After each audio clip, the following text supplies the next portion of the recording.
Welcome to Rochelle's Word. On last week, a subscriber asked me if I would address the area of forgiveness. What I want to share with you this week is that forgiveness goes both ways, doesn't it? On one hand, there are those of us who choose to forgive, and then there are those of us ladies who choose to walk in unforgiveness. And what I'd also like to use as a subtitle with unforgiveness is that when I choose to live in unforgiveness, have I really counted up the cost? When I choose to live in unforgiveness, have I really counted up the cost? First of all, let's look at the definition of unforgiveness. Unforgiveness means that we choose not to wipe the slate clean. It means we choose not to pardon someone. And finally, we choose not to cancel a debt. So, when we choose to walk in unforgiveness, then, in essence, we are choosing to sin, to transgress against God. Why?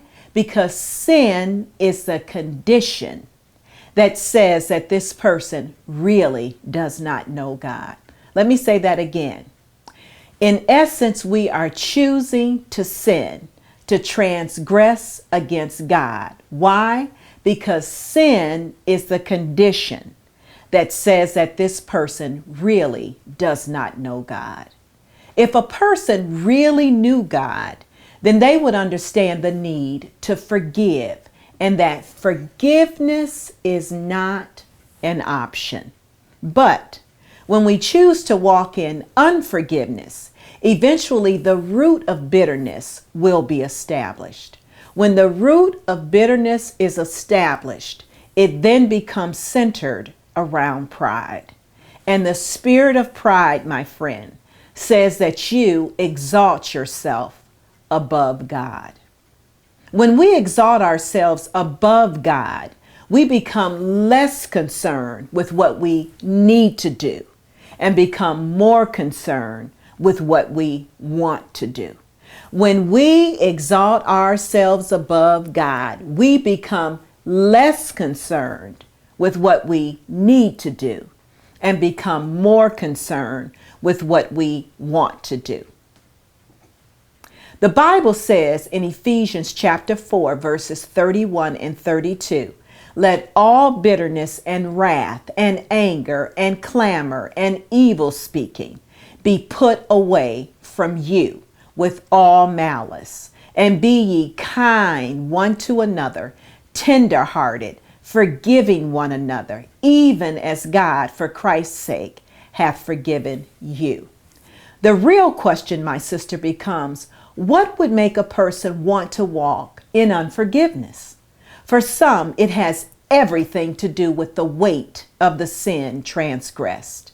Some people feel that if they were wronged in a way that seems unforgivable, then the person who committed the act should not be forgiven. In essence, they should pay for what they did.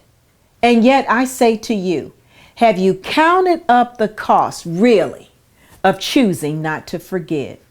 My sister, the penalty is greater than you think. The Bible says in Mark chapter 11, verses 25 through 26, "And when ye stand praying, forgive, if ye have aught against any, that your Father also which is in heaven may forgive you your trespasses. But if ye do not forgive, neither will your Father which is in heaven forgive your trespasses." Do you really understand the cost that is involved? The word trespasses means to go beyond one's right, in place or act, to injure another, to do that which annoys or inconveniences another. So I ask you again, are you really willing to pay the cost for unforgiveness?